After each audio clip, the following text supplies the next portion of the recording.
It has been more than 16 years since a civilian working for the Navy was charged with passing secrets to Israel. Jonathan Pollard pled guilty to conspiracy to commit espionage and is serving a life sentence. At first, Israeli leaders claimed Pollard was part of a rogue operation, but later took responsibility for his work. Now, Fox News has learned some U.S. investigators believe that there are Israelis again very much engaged in spying in and on the U.S., who may have known things they didn't tell us before September 11th.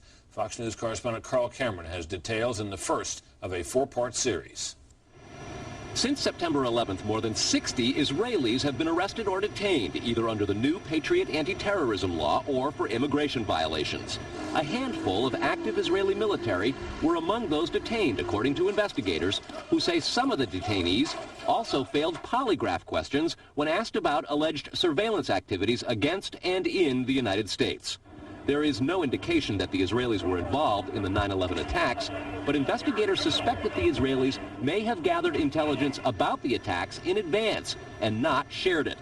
A highly placed investigator said there are, quote, tie-ins, but when asked for details, he flatly refused to describe them, saying, quote, evidence linking these Israelis to 9/11 is classified. I cannot tell you about evidence that has been gathered. It's classified information.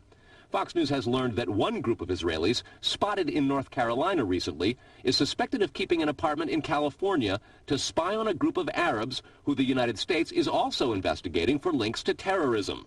Numerous classified documents obtained by Fox News indicate that even prior to September 11th, as many as 140 other Israelis had been detained or arrested in a secretive and sprawling investigation into suspected espionage by Israelis in the United States.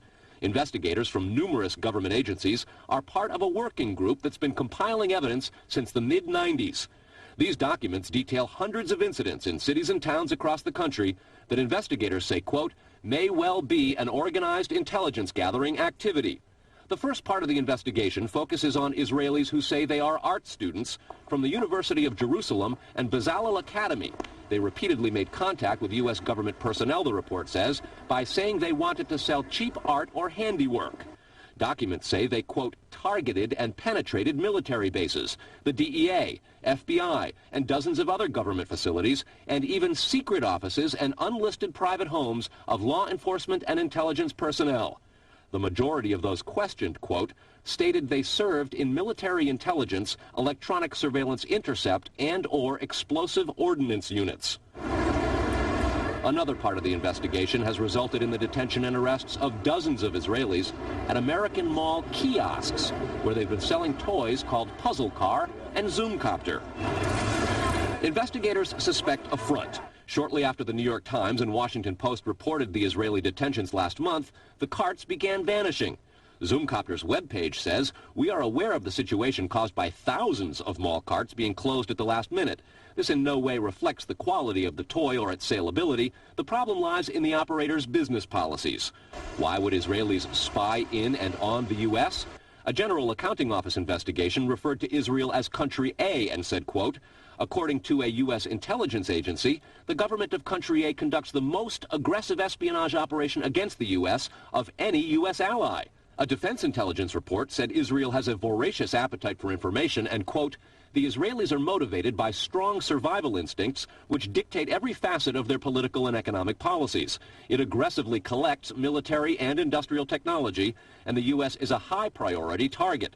The document concludes, quote, Israel possesses the resources and technical capability to achieve its collection objectives. A spokesman for the Israeli embassy here in Washington issued a categorical denial, saying any suggestion that Israelis are spying in or on the U.S. is, quote, simply not true.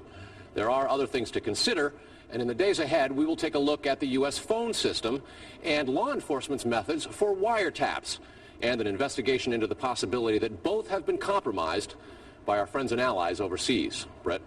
Carl, what about this question of advanced knowledge of what was going to happen on 9/11? How clear are investigators that some Israeli agents may have known something? Well, it's very explosive information, obviously, and there's a great deal of evidence that they say they have collected, none of it necessarily conclusive. It's more when they put it all together. A bigger question, they say, is how could they not have known? Almost a direct quote, Brett. Yeah, this going to the fact that they were spying on some Arabs, right? Correct. All right, Carl, thanks very much.